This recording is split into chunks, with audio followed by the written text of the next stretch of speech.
Hello everyone, and welcome to this week's edition of Fireside Chats here on Guerrilla Radio Caps 13. I am Billy Drury, sitting alongside my co-host Lauren Barlows, and we are going to bring you your local and national news from here on the Pittsburg State campus, such as the new casino opening up in Crawford County, Pittsburg State becoming the first four-year university to go tobacco-free, and bringing you a first look at the new Hunger Games. So sit back and enjoy the fire while we take a short commercial break. The Cow Creek Review invites students of all majors to submit their poetry, prose, and art for publication in the Cow Creek Review, Pitt State's literary magazine. To find out how you can get involved, visit Grubbs 312, Wednesdays at 3:30. Welcome back to Fireside Chats. Next up, we have a little bit about a casino.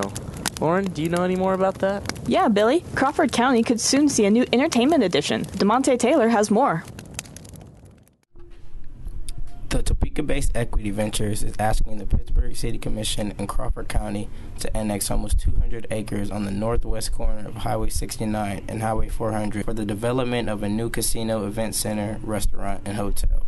I think that casinos in Pittsburgh would be beneficial because they would bring in money and a lot more people in the town, just like all the other businesses that are coming to Pittsburgh.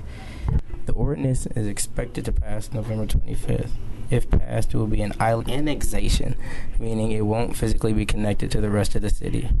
I think that if a casino came to Pittsburgh, it might be beneficial for the community by providing jobs and some entertainment, but might financially hurt some of the students and people around that don't know how to control their spending. Cherokee County was approached by a casino also in development from the Castle Rock Casino for $130 million.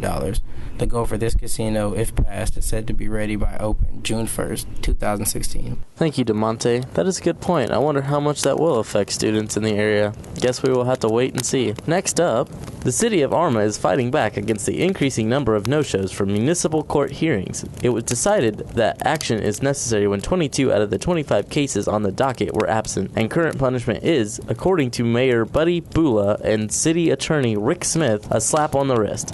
City council members have agreed unanimously to pursue tougher enforcement. Yeah, I agree they need tougher enforcement of no-shows, especially when 22 out of 25 don't show up, but that's just my opinion. Anyway, speaking of Arma, funding has been approved for the construction of a 4-lane stretch of Highway 69 connecting Arma and Pittsburgh. The project is expected to cost $23.5 million and to be finished by 2019. The project coincides with a 4-lane construction between Arma and Fort Scott, effectively connecting Pittsburgh and Kansas City with 4-lane traffic. The 4 lanes are expected to stimulate business and to improve safety for commuters. That's great. I'm glad to see this happen. All of us students have been waiting for this for a long time because of our commute home. In other news, the Pittsburg State campus will see a change in tobacco policy in the new year. Brianna Washington has more. Pittsburgh State is rolling out a new and exciting policy in January 2015. Pitt State will be the first 4-year institution in Kansas to become tobacco-free. Any and all tobacco products will be prohibited near any buildings and on any university-owned, operated, or leased property. The students voted in 2012 for the ban, and it was the students' choice to become tobacco-free campus. The university is striving to provide a healthy environment for all, smokers and non-smokers. With Pittsburgh State's movement to become tobacco-free, the Gorillas in the Midst Club wants to help spread awareness to stop the use of tobacco products with the Great Gorilla Smokeout. The university has been working on this smoke ban since 2012, and Pittsburgh will be the first 4-year institute in Kansas to go tobacco-free. The main focus of the Great Smokeout is to influence students to not stop smoking on campus, but to promote tobacco-free products. The group set up information booths around the Oval, handed out T-shirts, and gave history lessons about tobacco. The official smoke-free bill will come into effect January 2015. It'll be very interesting to see how they enforce this ban on campus. Speaking of things on campus, you may have noticed the construction, 31,000 square foot expansion to the Overman Student Center is underway. The construction of the project started back in April, and the workers seem hopeful. It's going good. The weather's been a little chilly, but we're still right on time and looking to finish maybe a little early. The expansion of the Student Center is expected to be completed by summer of 2015. Speaking of new projects, though, last month, Pitt State created a food pantry program for students who cannot afford food. Seamus Hamilton has more. Last month, Pittsburgh State created a food pantry program for students who cannot afford food. The pantry is set up in White's at room 310 and run by SGA Campus Affairs Director Daniel Walker and several volunteers. Students are encouraged to volunteer their time to work at the pantry as well as donate food to it. The hours of operation are currently just Monday and Thursday from 9 to 3, but they are hoping they will get more volunteers in the next semester so they can increase their hours of operation. The pantry currently works under an honor system where students come in and take only what they need. The only requirement are they need to be students or faculty. Items they have and accept for donations include canned goods, peanut butter and jelly, microwavable items, and box meals. They also provide toiletries such as shampoo, conditioner, soap, toothpaste, and deodorant. Be sure to donate today. For Guerrilla Radio, this is Seamus Hamilton. Well, thank you, Seamus. Next up, Girard held its second annual Dancing with the Hometown Stars event at the John E. Sherman Performing Arts Center. I'd like to welcome you to our second annual Dancing with the Hometown Stars event. The Girard Area Community Foundation and Celebrate Girard brought some dance to Southeast Kansas with the second annual Dancing with the Hometown Stars, a charitable event in which local Girard residents compete in a dance-off. There are judges to help determine the winners, but the people have their say as well. People voted on their favorite dance by voting with money. We had a little collection during an intermission where the people would vote by writing a check or donating some money into whichever fund they wanted it to go into. I spoke to Jennifer Wentz, a paraeducator at Girard High School, who performed a Pulp Fiction-inspired dance. I think it's going to be an annual tradition because it does help raise quite a bit of money for, good causes. So, and I would definitely do it again. I hope they ask me. It was fun. There was also a video aspect to the show, produced by Girard High School alumni Lucas O'Toole. I filmed the dancers a week before the show and made a behind-the-scenes video of them practicing to give a sort of reality TV vibe. Then the video would play before they would come out to dance, and the audience really seemed to enjoy it. I think for a small town, we put on a pretty good show, and I can't wait for next year's. For Guerrilla Radio, I'm Mitch Longpine. Thanks, Mitch, for that wonderful story. All that dancing sure sounds like fun. Now for another uplifting story. The unemployment rate in Crawford County has fallen dramatically since October. At the beginning of the month, unemployment for Pittsburgh and the surrounding area sat at 4.9%. The latest canvases of the county showed the number now sits at 4.1%. Rates in Labette and Cherokee counties also fell. The Kansas Works Program and the Department of Labor credits the technical fields for the recent job growth. Wow, it's good to see that jobs are opening up in Crawford County. Next up, we'll have some national news for you, but first, we have a very special commercial break. Hey, Grandpa. Honey, I am trying to send you one of those internet mails. Oh, an email? Okay, are you having trouble? The screen is black. Well, move the mouse. The mouse? What on earth? The clicker, or just type on the keyboard. Why don't you say so? Now open your window. Does that help with reception? Having trouble keeping up with the world of computers? The Pittsburgh Public Library has a solution. Just stop by the computer lab on Tuesday or Thursday afternoon, and here you can learn about online communication, shortcuts, social media, or anything you might want to know. So to copy, paste, reduce paper waste, if you just don't have a clue, don't be wary. It's not that scary with the Pittsburgh Public Library. Grandpa, how about we just meet in person? Say, at the library? Yeah. 4th and Walnut, Pittsburgh.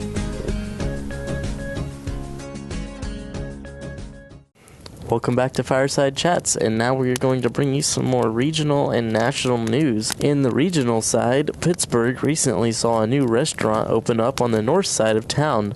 Will York has more. Something spicy has come to the city of Pittsburgh, Kansas. On Monday, November 24th, 2014, the new Buffalo Wild Wings restaurant opened their doors at 10 o'clock in the morning to the public for the first time ever. Located on 101A West 29th Street, next to Papa Murphy's, Buffalo Wild Wings offers a lot to the city of Pittsburgh, such as their trademark buffalo wings, 2 bars that customers can go to drink their favorite beer, and a wide variety of sports, which includes ESPN, NBA Network, and even the Tennis Channel that is shown on many of their big screen TVs. Assistant Manager Renee Jessup says this is just the first step in bringing more restaurants throughout the region. They are looking at more area D2 communities to open, so we're the first of its kind. And if we do well, you're going to see more of the Buffalo Wild Wings pop up in the D2 communities. Pittsburgh is an excellent choice for the new restaurant because the town is known as a sports town. Pittsburgh has many great sports teams in the St. Mary's Colgan Panthers, the Pittsburgh Purple Dragons, the Pittsburgh State Gorillas, the Kansas City Chiefs, and KU basketball. Nate Grimaldi spoke to us about the restaurant's capabilities of supporting the local sports teams. I feel like it's definitely a sports town, and this being like the biggest sports bar ever made, that it's going to have really good business, and it'll be a great place for everybody in Pittsburgh to come and watch sports and just have a good time and get to know everybody, from whether it's Pitt State or high schools or just people from the town. From the way things are starting right now for the new restaurant, the future looks to be very bright, as well as delicious. For Fireside Chats, this is William York. Thanks, Will. Right now, Buffalo Wild Wings actually sounds really good. In other news, the Christmas lights traditionally hung on Broadway in downtown Pittsburgh will look a little different this year. The old Christmas-colored bulbs have been replaced with white LEDs. The change was made due to damage in the old lights in an ice storm last year. The new LED lights will be both brighter and more energy efficient. I did notice those new lights. Like I noticed this number 15 that keeps popping up around campus. Brianna Washington has more. Red is seen all over Pittsburgh State University's campus, but there is a bit of red that students are unsure about. I saw the small number 15 posters around campus, and I think it's a good proactive activity for students to think about and ponder on regarding safe sex and the safety of the student body and the world. Globally, an estimated 34 million people have HIV. On Pittsburgh State's campus, 15 students have HIV. Today, many scientific advances have been made in HIV treatment. There are laws to protect people living with HIV, and we understand so much more about the condition. But despite this, people do not know the facts about how to protect themselves and others from HIV. Stigmas and discrimination remain a reality for many people living with HIV. World AIDS Day is important as it reminds the public and government that HIV has not gone away. There is still a vital need to raise money, increase awareness, fight prejudice, and improve education. World AIDS Day awareness takes place December 1st. Signs are posted using a red 15 on campus. Gorillas in Your Midst is wanting to get students engaged and asking questions about the signs. For Gorilla Radio, I'm Brianna Washington. Thanks, Brianna. We all know that Ferguson, Missouri has become an area of unrest in the days following the recent court decision. Jessica Ruiz has more. Following days of intense unrest over the grand jury decision in the Michael Brown case, there are signs that people in the community are ready to move forward. Immediately following the November 24th announcement that the grand jury did not indict Ferguson police officer Darren Wilson in the killing of Brown, the St. Louis suburb was ravished by looting and acts of violence. Since the announcement, over 100 arrests have been made, and demonstrations have been taking place across the country in support of the Brown family. The president has responded to the unrest, and it is his goal that the peaceful attempts being made are accentuated in order to restore a sense of normalcy in Ferguson. It's that the vast majority of the community has been working very hard to try to make sure that this becomes an opportunity for us to seize the moment and turn this into a positive situation. But I think that we have to make sure that we focus at least as much attention on all those positive activities that are taking place as we do on a handful of folks who end up using this as an excuse to misbehave or to break the law or to engage in violence.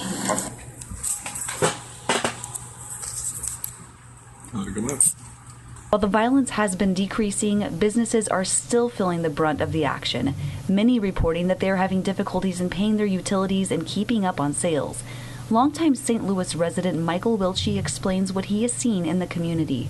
They're only self-destructing themselves, you know. People who have been working for this community for so many years are now being affected by wrongly directed anger. And I understand both sides. I have friends on both sides, you know, family members that are police officers and family members that are angry as well, you know. Thanksgiving wasn't fun this year. But other than that, I think that it's going to take a while to be able to figure this out. But reconstructing is going to be very hard. And I don't think it's ever going to be the same again. Missouri Governor Jay Nixon announced that he will call a special session of the General Assembly in effort to provide funding for public safety efforts in relation to protests. And he has careful plans on how to appropriate the state's funding for emergency duties to best control and resolve the current situation in the community. For Guerrilla Radio, I'm Jessica Ruiz. As the final dishes for Thanksgiving were cleaned, hundreds of Pittsburgh residents rushed to the local retail stores to get a jump start on holiday shopping. Walmart began sales at 6 p.m., and Pittsburgh Walmart Customer Service Manager Jordan Hayes describes the preparation that precedes the largest sales day of the year. Prior, we do a lot of scheduling and just to make sure that every register is open, so we overschedule, which just means that because we have 26 registers here, we schedule about every cashier that we have, which is around that day, probably 50, but some of those are in the morning.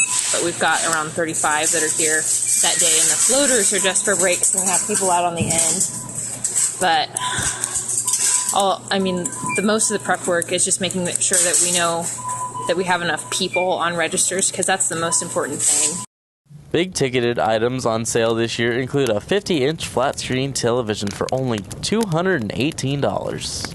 Wow, what a great price. Speaking of technology, up next is our Tech Minute. Law enforcement officers are beginning to take matters into their own hands when it comes to the documentation of their interactions with civilians. Wearable technology, manufactured by Taser International, allows officers to mount a camera on an officer's sunglasses or collar and connect to smartphones, which could save departments millions of dollars.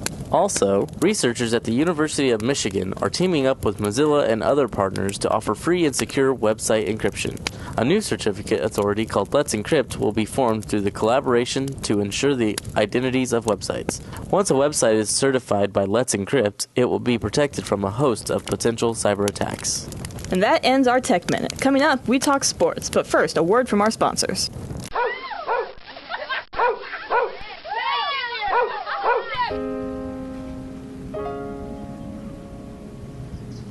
You're not just saving a life, but supporting a life. You're not just accepting a new pet, but adopting another member of your family.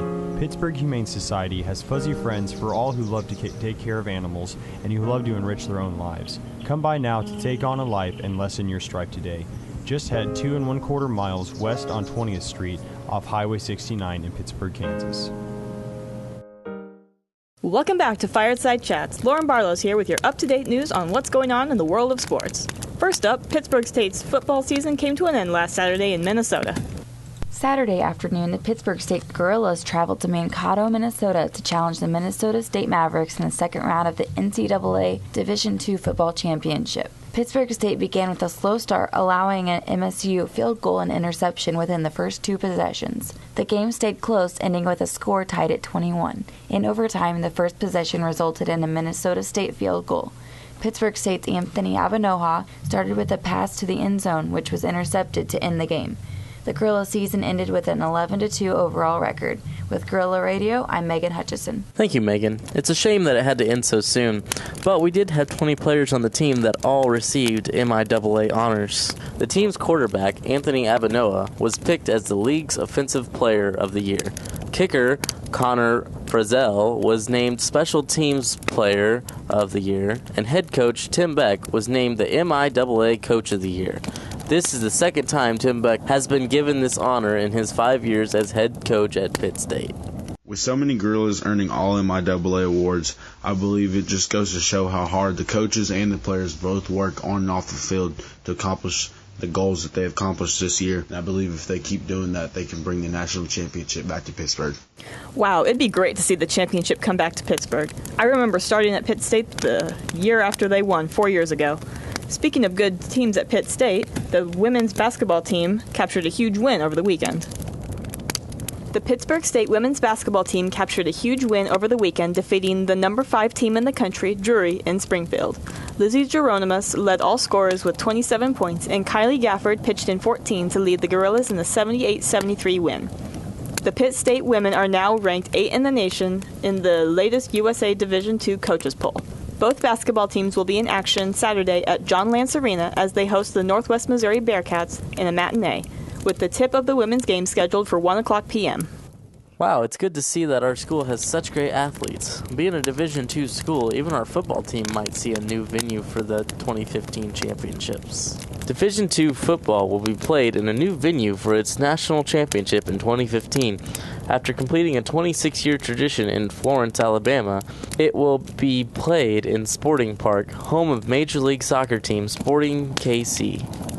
The beautiful venue, Sporting Park, opened in 2011, has several different venue designs built into it to host not only soccer, but football games, concerts, and many other events. Seating for sporting events holds around 18,300, but has plenty of room for standing room only options. NCAA officials are hopeful the move to the new venue will bring in much higher attendance numbers and provide a new level of sports atmosphere. Being from Kansas City, I will be so glad to be able to attend the championships this coming year. Speaking of Kansas City, for the first time in 29 years, Royals fans finally got a feel for what October baseball was all about. For the first time in 29 years, Kansas City Royals fans finally got a feel for what October baseball was all about. Over 2,500 losses later, the end of the playoff drought of 29 years, the most by any major professional league team of any sport, was over. Before the 2013 season, the Royals traded its well-talented and highly touted outfield prospect Will Myers to Tampa Bay in return for James Shields, an ace starting pitcher out of Tampa Bay, and another starter at the time who was never on his A-game, Wade Davis. But not all went according to plan. The Royals fell just 3 wins short of a playoff appearance. Royals fan his whole life, Tanner Yount, commented on the 2013 season. It does really stink that last year the Royals spent all that amount of money in making those big-time trades, especially for James Shields, and then ended up falling short of the playoffs. The season was over, but free agency came, and the Royals made a few changes. But these changes made the biggest impact. 2014 started off like a game of tennis to find their footing, but the Royals stuck with it, entering the All-Star break with a 48-46 record. With 2.5 months to go, the team buckled down and started the second half of the season with precision, winning 24 of the next 34 games. They were in playoff contention. Battling all the way until the end of September, the season ended with the Royals facing themselves against the Athletics in a 1-game playoff for the wild card spot. Kansas City bled blue with this opportunity, 1 win, and they were in the playoffs. Down 7-3 in the 8th inning, Kansas City responded, scoring 3 in the 8th and then 1 in the 9th to tie the game. They battled back and forth for extra innings, and then in the 12th, after already being down 1 run after the Athletics scored 1 in the top of the inning, the Royals responded, scoring 2 in October fashion, winning the game with a single down the left field line by catcher Salvador Perez, scoring 1 to win the game. I think Kansas City making the playoffs was one of the biggest things that ever happened for the city. To go 29 years without a playoff win, and then to enter the playoffs winning 8 straight games just amazes me. Just being in the World Series just makes me so proud to be a Royals fan and to be from Kansas City. Hopefully this starts to be a common thing for the Royals. Playoff baseball was back in Kansas City. That was the moment that fueled Kansas City to American League Championship crown and a runner-up in the 2014 World Series. Go Royals. The Kansas City Royals front office has their work cut out for them this offseason. With the probable loss of pitcher James Shields and designated hitter Billy Butler, there will be a major hole to fill in their pitching rotation, as well as the need for a power hitter in the lineup. Billy Butler has already joined the Oakland Athletics, earning himself a 3-year, $30 million contract.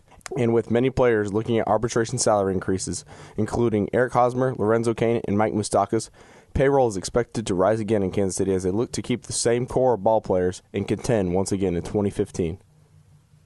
In more sports news, Minnesota Vikings running back Adrian Peterson was officially suspended for the remainder of the 2014 season by the National Football League for violating the NFL personal conduct policy. Peterson allegedly beat his son with a tree branch, in which he referred to as a switch, hitting the child and leaving cuts and bruises to the child's back, buttocks, ankles, legs, and private parts. Peterson admitted to police he had whooped his son as a form of punishment. Peterson has entered a no-contest plea to a misdemeanor charge of reckless assault. Commissioner Roger Goodell wrote in a letter informing Peterson of his suspension, quote, "The time of your potential reinstatement will be based on the results of the counseling and treatment program set forth in this decision. Under this 2-step approach, the precise length of your suspension will depend on your actions. We are prepared to put in place a program that can help you to succeed, but no program can succeed without your genuine and continuing engagement. You must commit yourself to your counseling and rehabilitative effort, properly care for your children, and have no further violations of law or league policy, end quote. He will be suspended without pay for the 2014 season and will not be eligible for reinstatement before April 15th. For Guerrilla Radio, this is Zach Tincher. Thank you, Zach, and it sucks that we have to do this to our players because of their actions, but it is definitely necessary. Up next, we have some light and fun stories that we dug up, but first, a commercial break. Are you tired of your radio playing the same music? Looking for a radio station with your taste in mind? Check out Guerrilla Radio on Monday, Wednesday, and Friday from 4 to midnight, featuring songs from all genres of music. Maybe you want your organization advertised, maybe even your events covered. We will advertise your event/organization for free. Just contact us at 620-235-6179 during show hours for details. Guerrilla Radio, a radio for the people. Welcome back to Fireside Chats. I'm your host, Billy Drury, and a local Pittsburgh business fell victim to a somewhat peculiar burglary. The Pittsburgh Police Department is searching for an unidentified man who was caught on a security camera breaking into a local children's theme park known as Kiddyland on November 22nd. The suspect damaged the property through forced entry and attempted to steal various supplies, most of which were left at the scene.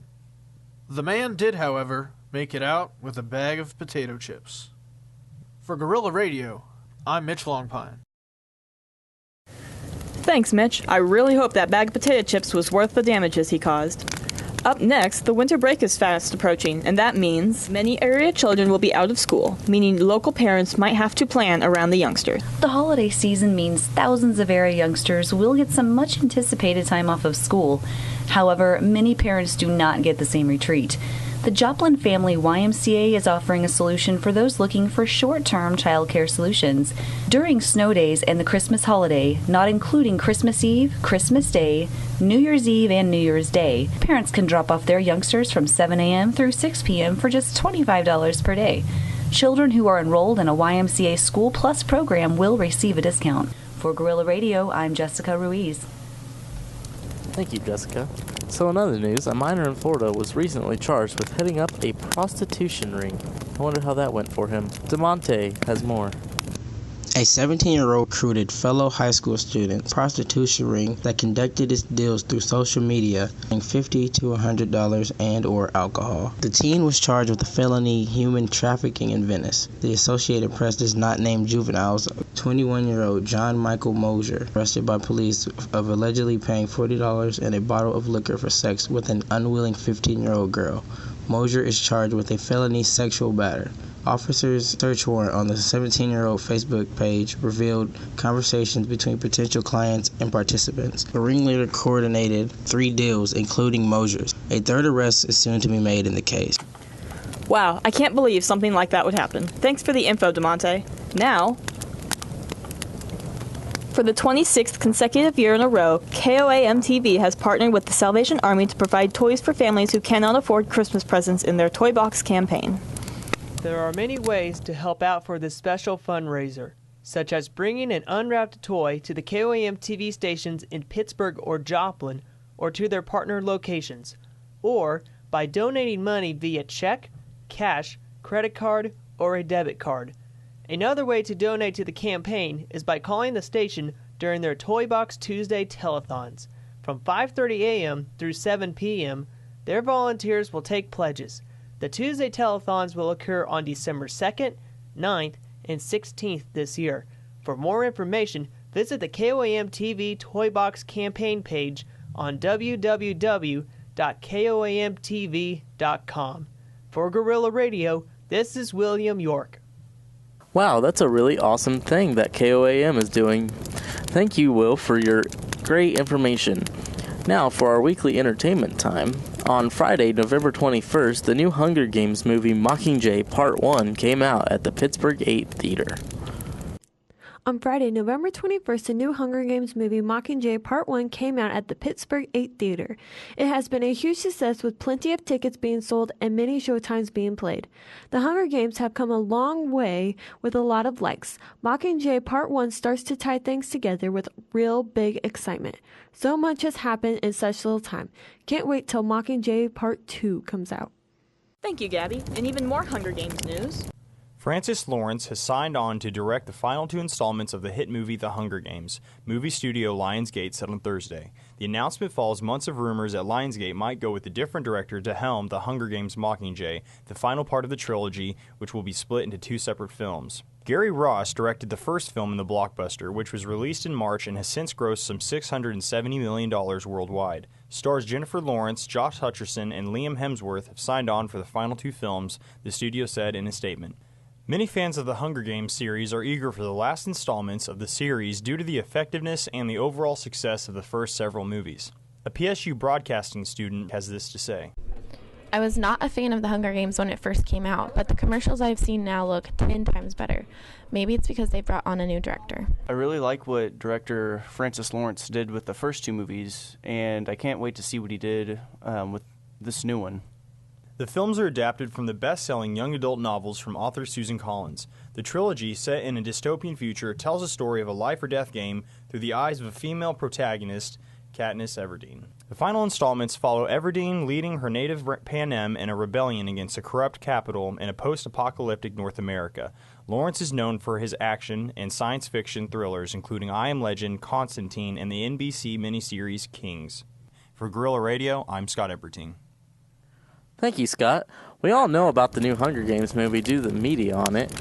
However, there is another movie from a prestigious franchise that is coming out that also promises to receive great fanfare. The Hobbit, The Battle of the 5 Armies, is the final movement of the Hobbit trilogy, as well as the final movie in Peter Jackson's The Lord of the Rings saga. Austin Nichols, a student at Pittsburgh State and a fan of the blockbuster series, speaks his opinion and the upcoming film. Yeah, I'm really excited to see this movie, mainly because when I was a kid, The Hobbit was everything to me, and now that this is the last movie, I feel like that'll be a chapter of my life completed. I really like Martin Freeman as Bilbo. I'm just really excited to see how this movie comes together, so looking forward to it a lot. The third film, Return of the King, managed to tie for most awards in the Oscars history when the movie won an unprecedented 11 Academy Awards, including Best Picture back in 2004. All these high-end movies will surely bring in a good amount over the holiday break. But for those of you who prefer concerts, on Sunday, December 7th, the Wind Ensemble will be performing a free concert with all your holiday favorites. On Sunday, December 7th, the Wind Ensemble will be performing a free concert with all holiday favorites. The location is at Menorah Auditorium, 503 North Pine at 3 p.m. This concert has become a Pittsburgh community holiday tradition and fun for all. It's a great way to get family and friends together to join in for this kind of event. Everyone is looking forward to Christmas, so what better way to get into that holiday spirit? Dr. Fuchs, the instructor of the concert, talks a little more of this upcoming event. We do this concert every year at this time of year. The first half is kind of a little more serious band music, and then the second half is holiday music. So the first half is going to be a piece called Lauds by Ron Nelson, kind of a fanfare-ish type piece.